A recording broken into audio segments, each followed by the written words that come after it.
bed. I actually took a little nap, and I'm about to teach you guys something you've probably never thought of or never learned, and that's one of the reasons why so few people actually come to my channel, because they may not be ready for certain things.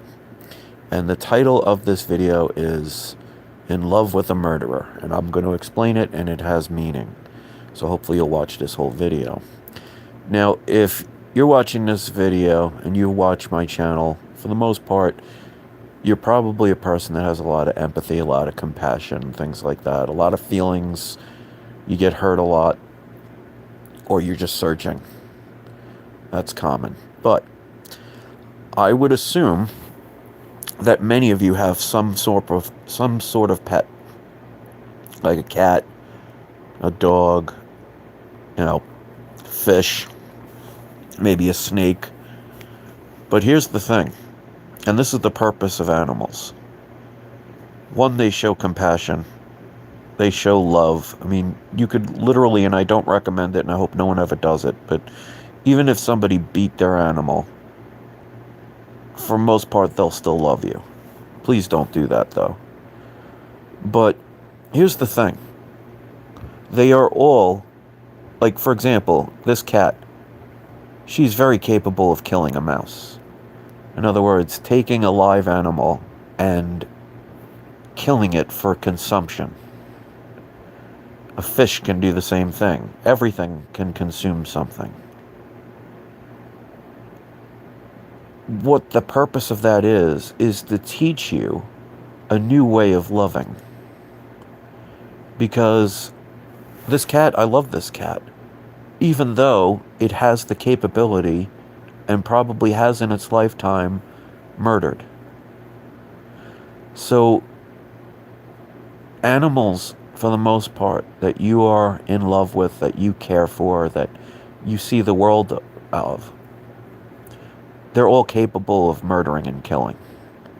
But they don't do it out of evil, they do it out of necessity.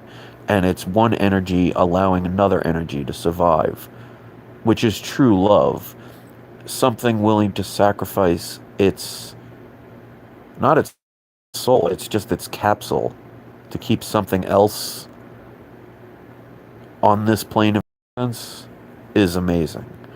But their purpose is to teach you that love is unconditional, that you can love something that can cause harm, that can even kill. Because I guarantee you probably never saw your pet in that light. And you still love them, and you will still love them. So they're trying to teach you different forms of love, that everyone has a choice to do what they need to do to learn.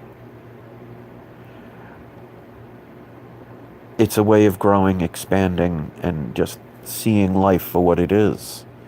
You have the capacity to love something, even though it could cause harm.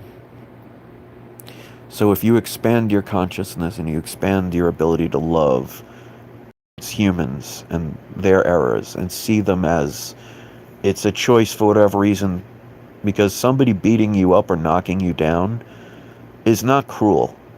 They're teaching you how to be strong.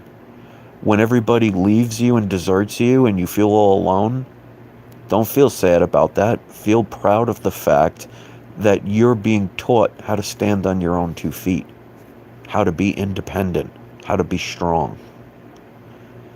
If you choose to see things from a negative perspective, that's all you'll ever have.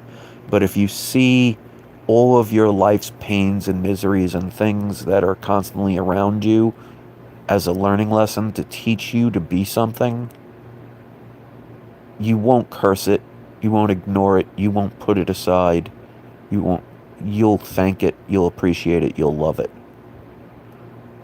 Love comes at you from all angles.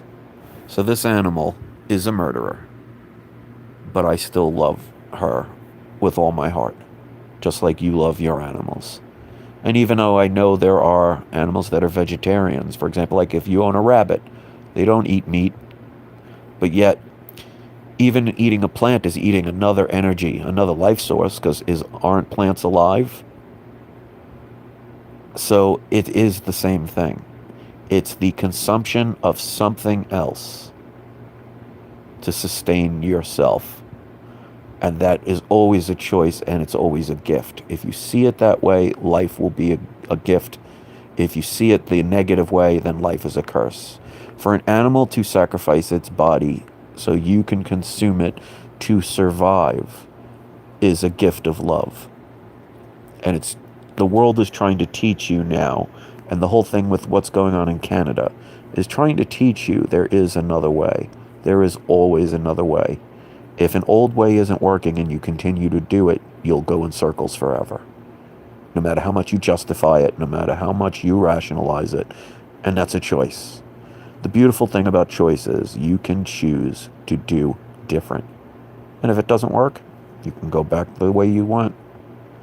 So learn to love all. Because if you only love some, then you truly do not know what love is. Because love can be a curse, or it can be a blessing, wonderful experience. That's up to you. I hope this message gets out to those who need it. Well, I don't even have to hope. Those who need it will receive this. There are going to be plenty that listen to this who are not ready for it. But for a tree to grow, you have to plant the seed. And maybe this is the start of something that can help somebody choose to go in a different direction. So if you start to see love for what it truly is, you'll experience it more. But appreciate who you are and where you are, because all the things that you feel have opposed you were really there to help you be strong, be kind, be compassionate, and you needed those things. Just like a very severe winter, you cannot appreciate the spring until you've experienced a harsh winter. It makes you appreciate the warmth of the sun that much more. So I hope this helps you. 3 people have hit the like button, or 8 people have hit the like button, 7 people watching. So as of now, everybody that watched is liking it. And that to me is good. And if you don't, that's perfectly fine. It's a choice. Do what you feel is best for you. I love for you all.